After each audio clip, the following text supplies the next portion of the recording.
So tayo po ay magpapatuloy dito po sa chapter 83. Chapter 83 ng Psalms. At ito po ay panalangin, sabi dito, upang matalo ang mga kalaban. At ito po ay awit ni Asaph.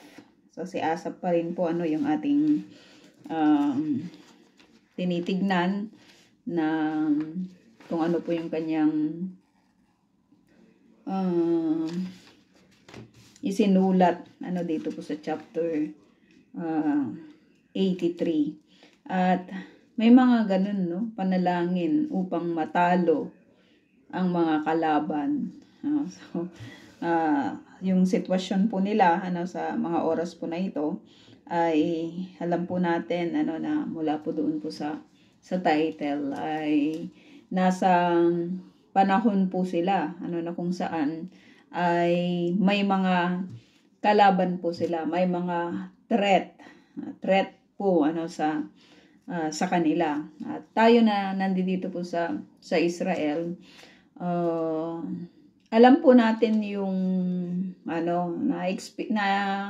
experience natin, na-experience din po natin yung mga threats, 'di ba? Yung mga threats ng mga kaaway, yung mga banta ng mga kaaway, yung mga babala ng mga kaaway.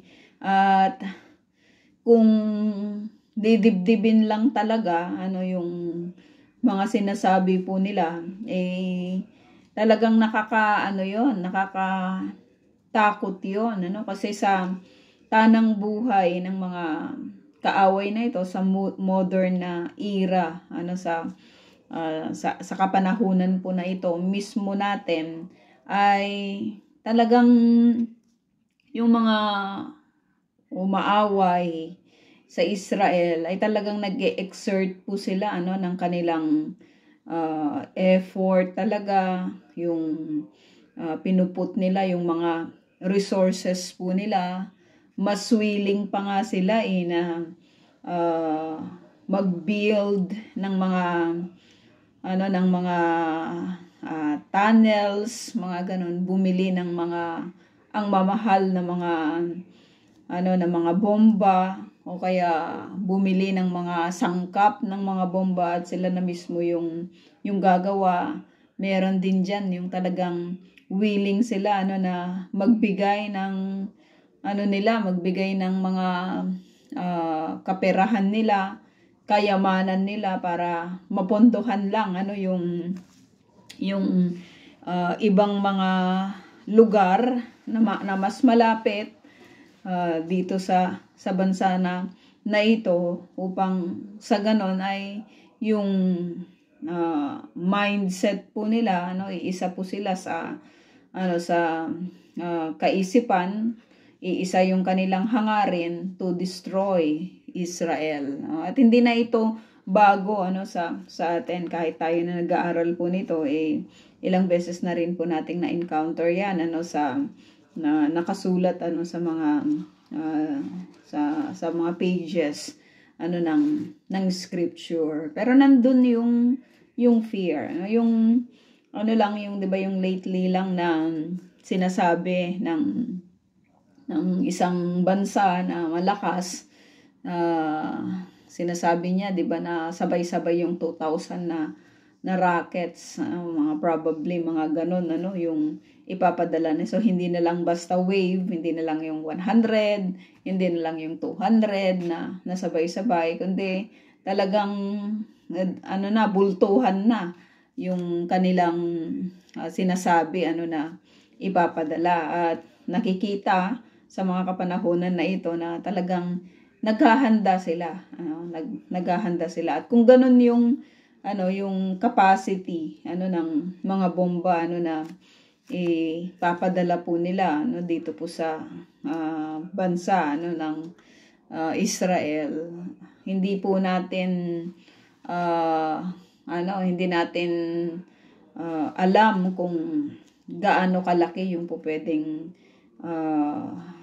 masira or yung ano bang tawag doon, yung maaaring epekto nito sa buhay at ari-arian ng mga nakatira or nandito sa lugar na ito, no? At katulad ng composer po na ito, katulad ng aawit po na ito, katulad ng ginawa po na ito, di ba, ni Asaph, pagdating sa mga kalaban, meron po siyang panalangin. At ang panalangin po niya ay hindi ang panalangin niya ay hindi pagpalain yung mga kalaban na ito. Ang panalangin niya ay hindi anong tawag doon, hindi yung maging mabait sila.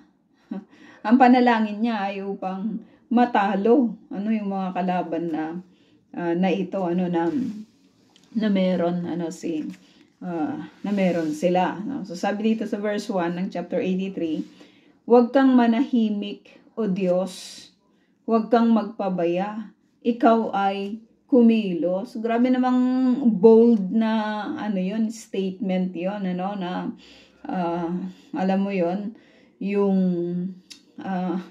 sasabihan mo, 'di ba, yung Diyos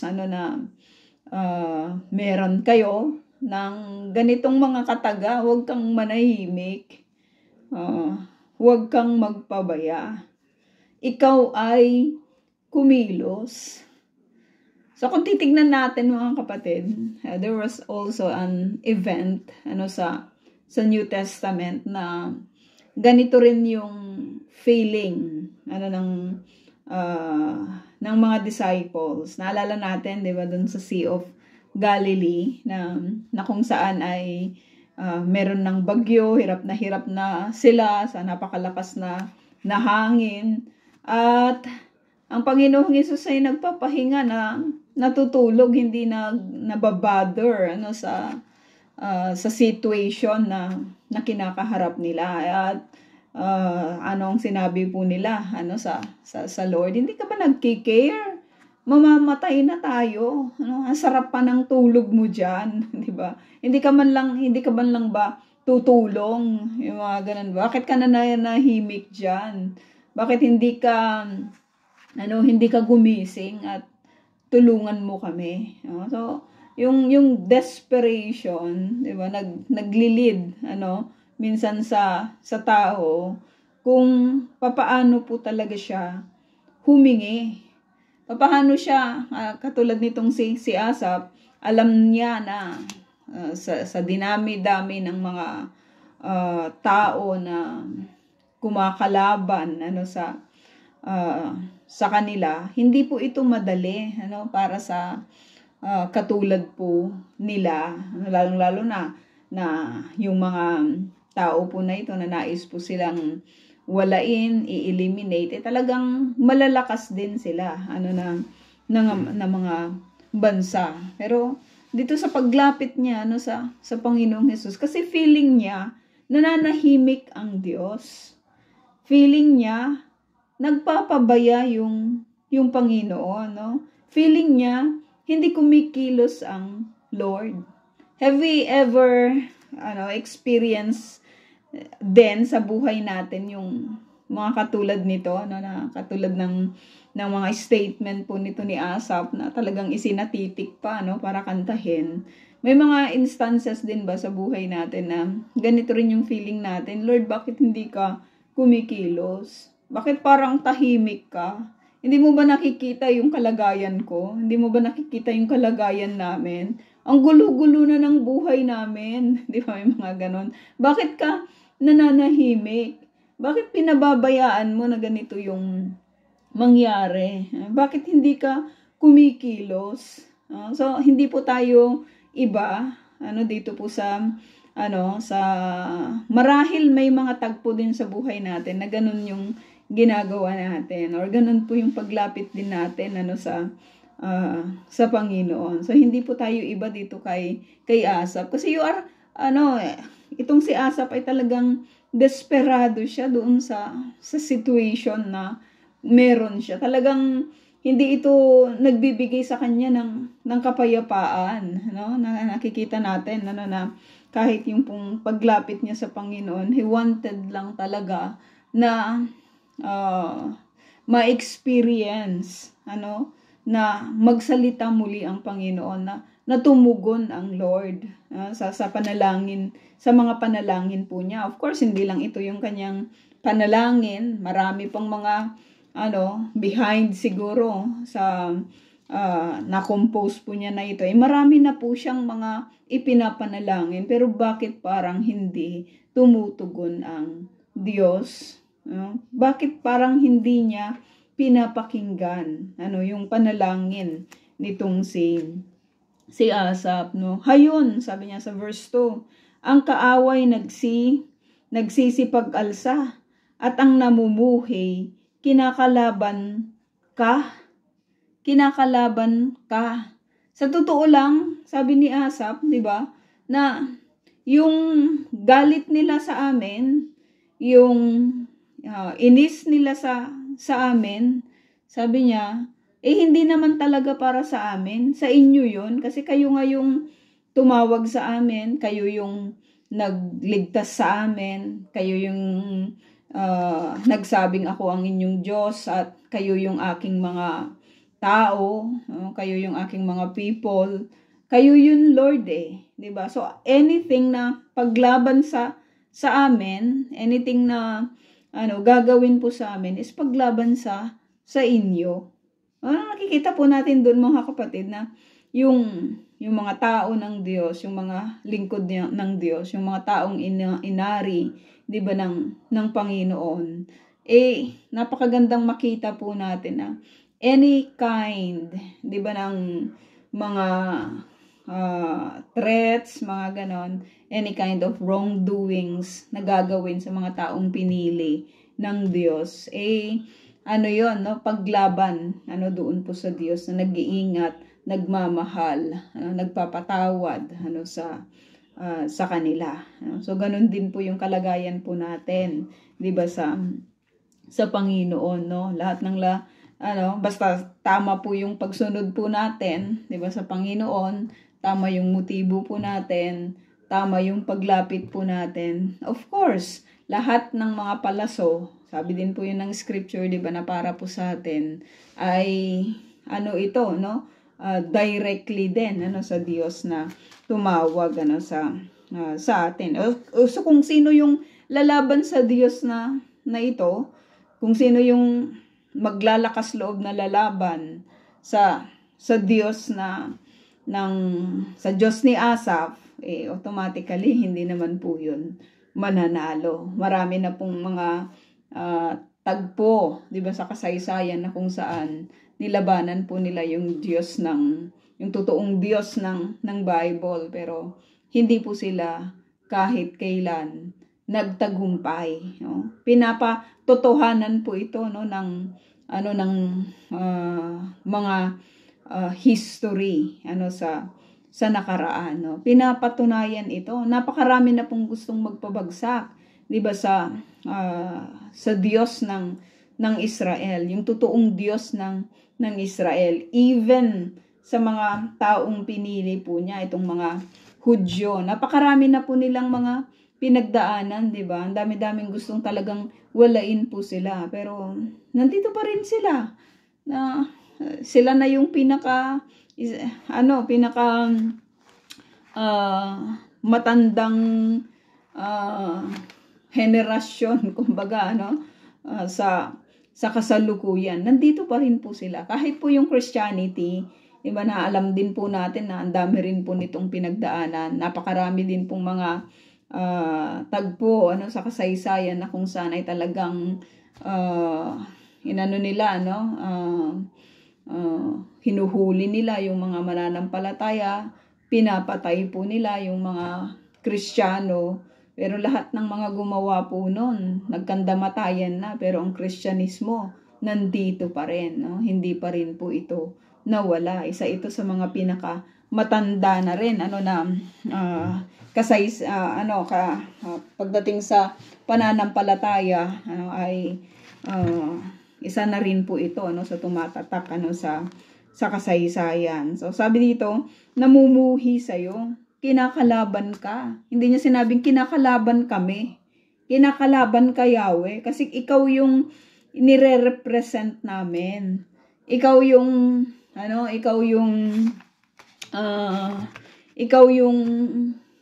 talagang nagmamay-ari sa amin. Ikaw yung kinakalaban, tapos nananahimik ka lang, tapos ikaw nagpapabaya. Anong feeling mo, Asap? Mas marunong ka, di ba, kaysa sa Lord. Pero alam mo yun, di ba?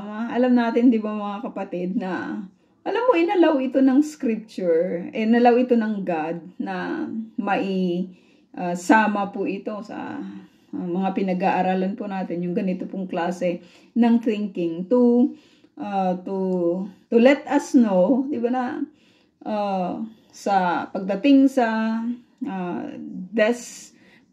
desperation, di ba, ng tao, pwede po siyang makapagbitaw, di ba, ng mga ganito pong mga pananalita sa Panginoon. Kasi yun yung feeling niya Yun yung feeling ni Asaph na ang Diyos ay hindi tumutugon. Ang Diyos ay hindi kumikilos. Ang Diyos ay nananahimik. Hindi siya nagsasalita. Hindi niya kinakausap ang kanyang mga taong pinili. So sabi dito, sila'y nagbabalak laban sa hinirang, laban sa lahat ng iyong iningatan. So, ini-inform nitong si Asaph ang God na ganun po yung kanilang ginagawa, Lord. Alam mo yun, parang merong isang bata, di ba? Yung mga bata naman, alam naman natin yung di ba, yung kunyari sa paglalaro po nila. May mga ganun na bata, di ba, na siya yung nauna, siya yung sutil, pero siya yung umiyak, na parang siya yung ape, di ba? May mga ganun na kwento sa mga bata. Siya yung nauna Tapos nung siya'y binanatan nung kanyang binuli, siya yung umiyak and feeling victim. Tapos itong bata na ito na pa-victim, siya talaga yung magsusumbong. Ganito niya ako diba? Sinuntok niya ako ganito, diba? May mga ganon, na kwento, ewan ko kung isa rin po tayo sa mga nakaranas, ng mga ganong klase, diba, ng experience, ng experience po natin, At sabi dito, nagbabalak sila laban sa hinirang, laban sa lahat ng iyong iningatan. Hindi sa hindi alam ng Lord, alam niya. Pero itong si Asaph, para siyang yung bata na nagsusumbong sa Panginoon. Ganito yung ginagawa sa amin. Ganito yung kanilang pinaplano, di ba, laban sa amin. Hindi mo ba kami ipagtatanggol? Kung siguro sasagutin sila kung siguro sasagutin siya ng Diyos, di ba? Ora mismo sa mga kapanahonan na ito, sasabihin siguro niya, tama ba lahat yung inyong relasyon sa akin? Tama ba yung inyong papuri? Tama ba yung inyong pagbibigay sa akin ng nararapat para sa akin? Pero we can understand Asaph, na talagang sa mga kapanahonan na ito nasa desperation po siya, at nananalangin po siya upang matalo ang kanilang mga kalaban, Ganito ang sabi, ating papawiin. So pati yung mga sinabi ng mga kalaban nire-relay niya sa Panginoon, as if na hindi ito alam, di ba, ng Panginoon. But it's also a joy, di ba, for a parent to hear kung ano yung reasoning, di ba, ng kanyang mga anak, no, kung ano yung nangyari, sino ba yung nagsasabi, di ba, ng totoo. Ganito ang sabi niya, ating papawiin ang kanilang bansay, ating lilipulin upang ang Israel malimutan na rin. So itong threat na ito, mga kapatid, ay magpasa hanggang ngayon, ganito pa rin yung mga isinisigaw.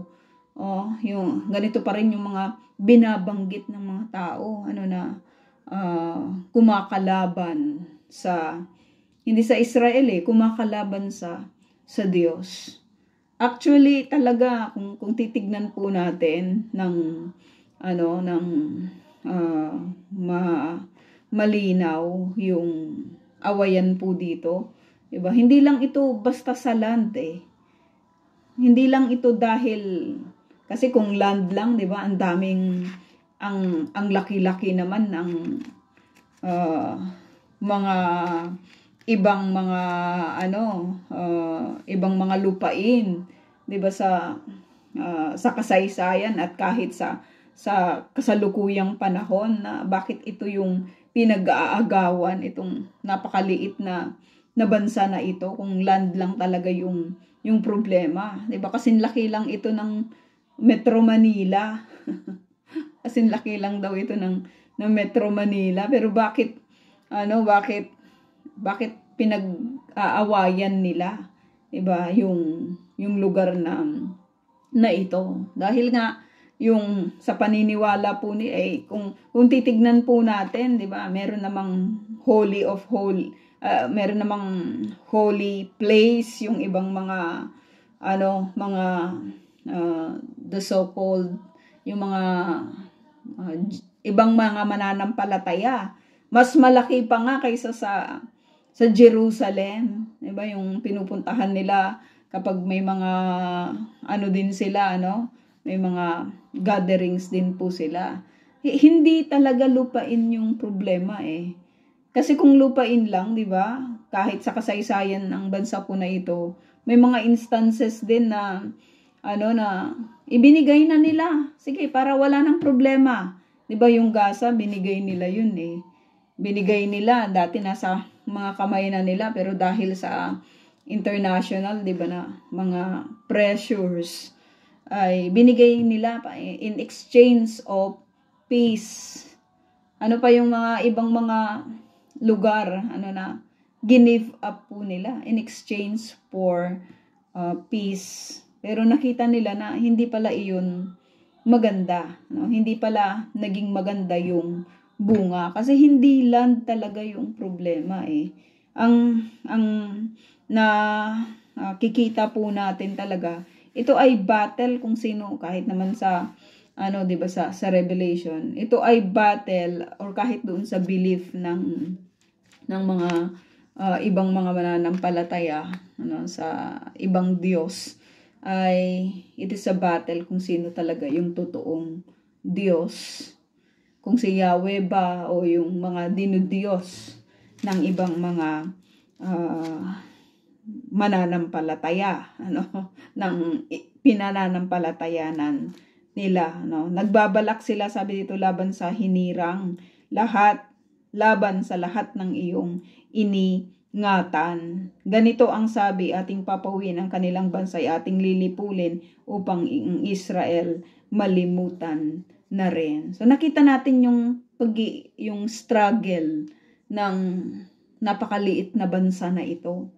Nakita po natin kung papaano talaga, kahit yung mga buhay ng mga sundalo, na talagang kahit ang ginaw-ginaw, nandyan sila sa mga open fields upang maprotektahan yung bansa na ito. Hindi rin natin alam kung kailan sila, alam mo, yung mga terrorist, na basta-basta na lang ng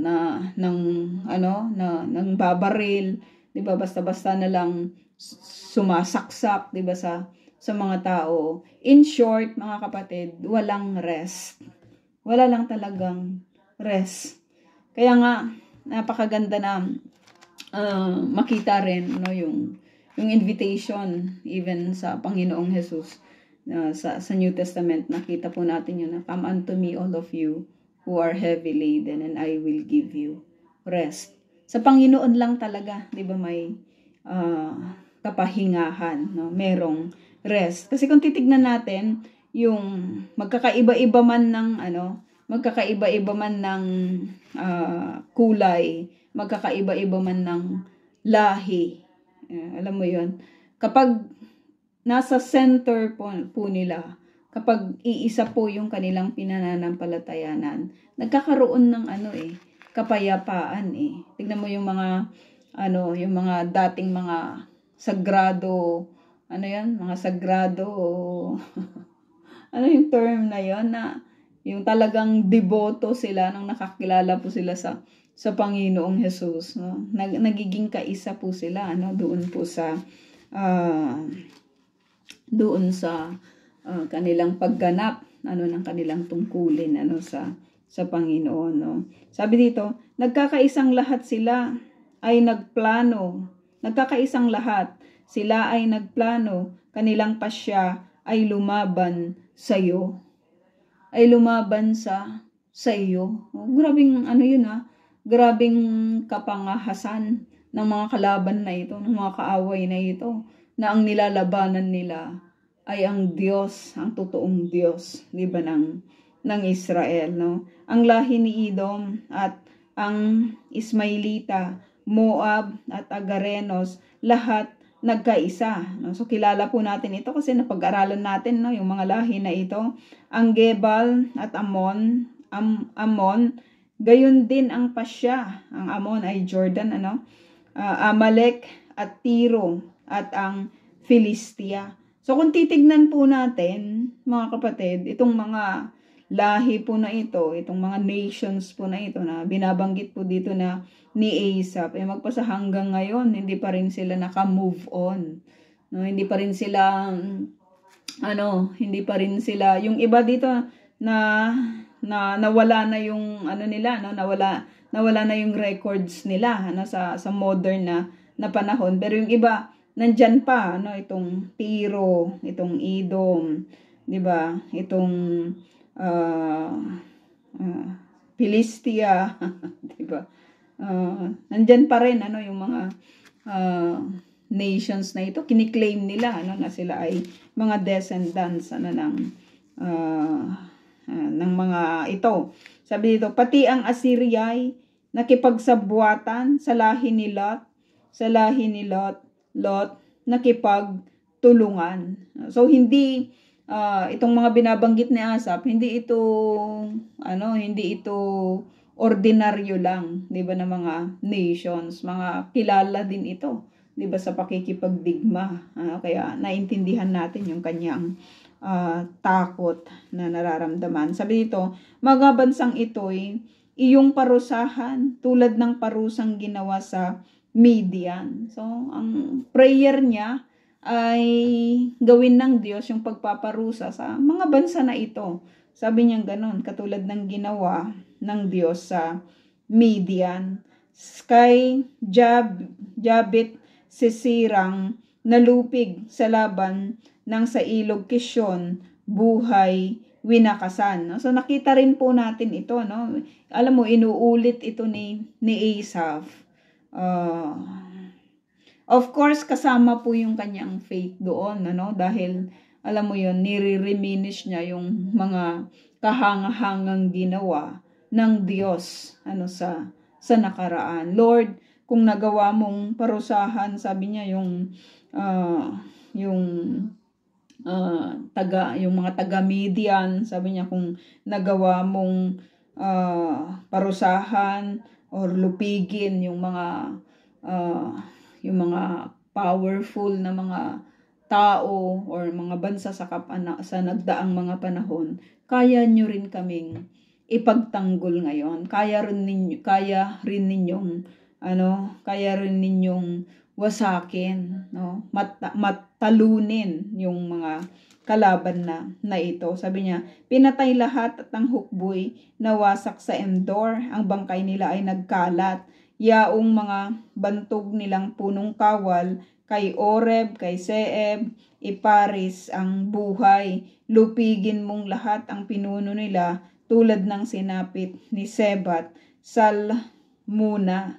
Sila ang nagsabing ang pastulan ng Diyos ay ating kamkamit, maging ating lubos. So yung sinabi ko po kanina, di ba mga kapatid, na lahat ng mga nagnasa, lahat ng mga nagnais na pabagsakin ang Diyos ng Israel, ang Diyos ng Israel, hindi po sila nagtagumpay. Kaya panatag rin po tayo na magpasa hanggang ngayon ang Diyos pa rin yung nag-iingat sa bansa po na ito. No? Sabi dito, ikalat mo silang parang alikabok tulad ng dayami na tangay ng unos. So grabe itong mga mga katagan nitong si Asaph, pagdating sa kanilang mga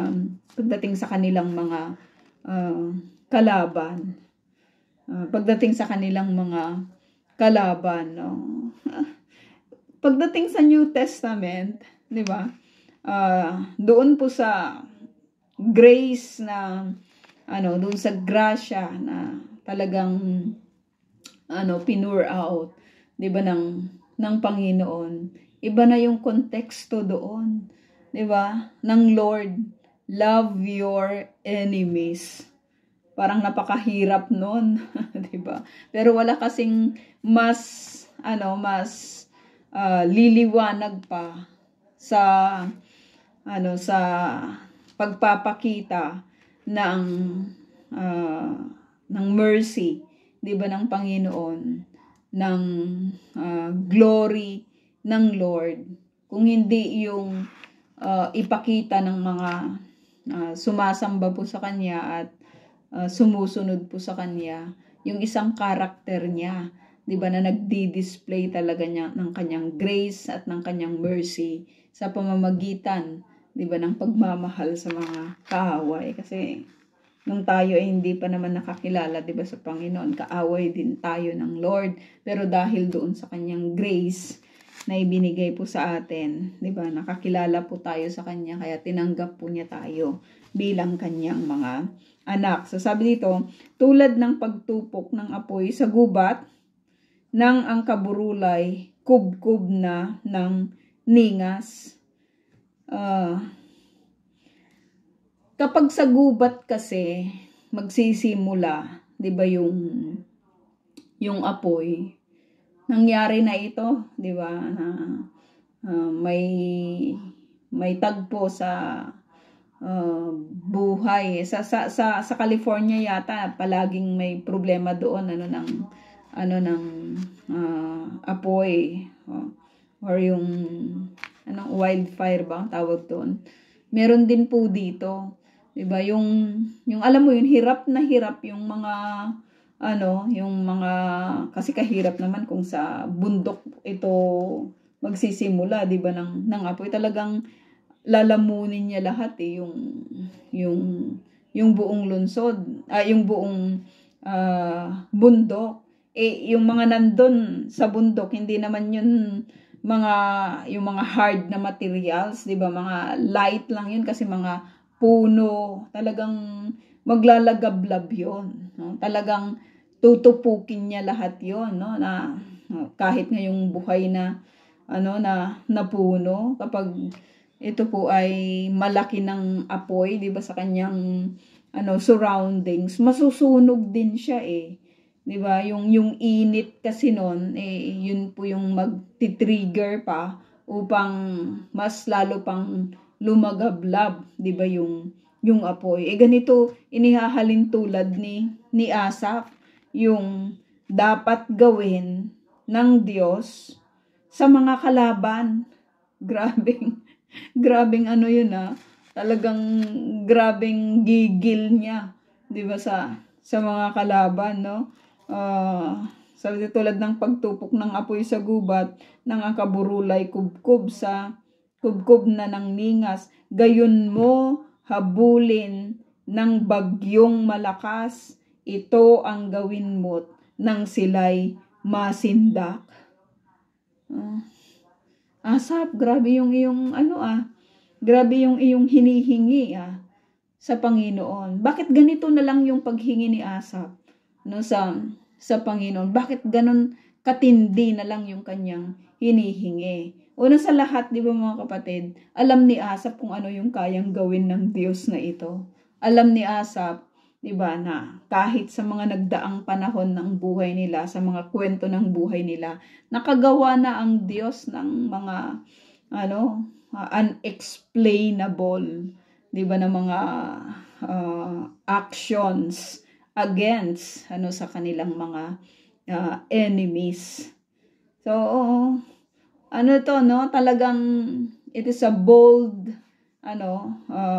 bold move for Asaph, 'di ba, na hingin yung mga bagay na ito kasi he knew alam mo yon na na kayang gawin yun ng Diyos. Kung nakaya niya, 'di ba, sa nakaraan, kaya din niyang gawin. At ganito yung nakikita niya, yung talagang wala nang kasi kapag nagkaroon ng sunog sa kagubatan, 'di ba mga kapatid, kahit yung kamandag na insekto, na ahas, 'di ba, yung nandyan, hindi na yan makakatakbo. Mamamatay na rin siya doon. Mamamatay siya sa apoy. Sino yung pwedeng lumaban sa apoy? 'Di ba? Walang pwedeng yon, kahit na sinong nilalang, hindi mo po pwedeng hindi mo po pwedeng ilaban, 'di ba, sa apoy. Matutupok talaga sila, no? Sabi dito, mga taong iyon, sana'y hiyain mo upang matutong maglingkod sa iyo. Kapag napahiya na, sabi nitong si Asaph, matututo silang maglingkod sa iyo kasi kapag dinemonstrate mo yung iyong power sa kanila, makikita nila na wala silang kayang gawin. Grabing grabing paghingi ng mga imposibleng bagay sa tao, pero kaya ng Lord. Sabi dito, lupigin mo sila, takuting lubusan, lubos mong hiyain hanggang sa mamatay. Grabe. Lubos mong hiyain hanggang sa mamatay. So nakikita natin mga kapatid, yung isang mindset ng isang tao na katulad din po natin, na kapag dumating ba sa punto ng buhay natin, siguro meron din ito yung i-share ulit natin, na talagang galit na galit ka sa kung ano man, sa tao man o sa sitwasyon man, tapos grabe yung iyong panalangin na katulad nito.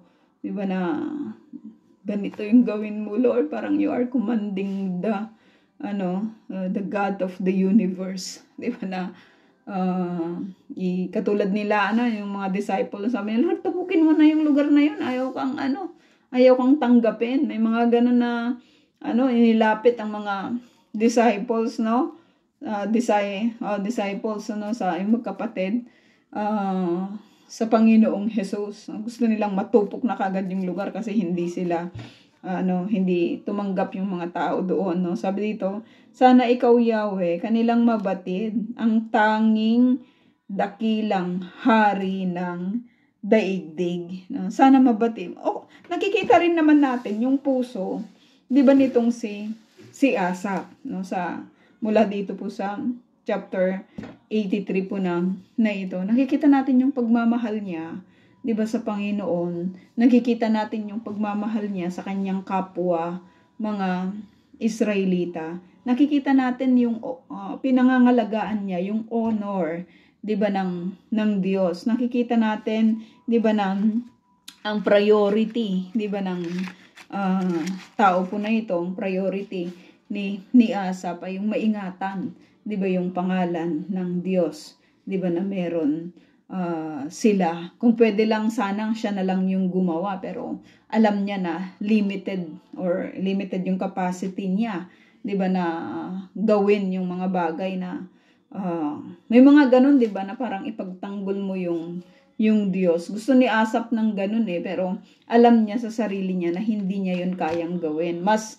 maganda na ang Lord yung magtatanggol, 'di ba, sa kanyang pangalan. Kaya alam mo 'yun, inire-remind niya, hindi sa nakalimutan ito ng Lord or hindi dahil sa makakalimutin ng Panginoon, pero maganda ring binabanggit niya muli ang mga bagay na ito to remind himself. No, hindi to remind God, pero to remind himself doon sa kayang gawin, kung ano yung kayang gawin, 'di ba, ng Diyos. Kasi upon singing this song, kapag ganito yung mga lyrics, 'di ba, ng aawitin mo, or yung mga lyrics ng mapapakinggan, 'di ba, ng makakarinig sa awitin mo, talagang ano yun, ma-feel po nila na makapangyarihan yung Diyos, 'di ba, na meron po sila at kaya niyang gawin kung naisin niya. So yan po mga kapatid ang ating lesson. Ito type po na lang po yung ating questionnaire po.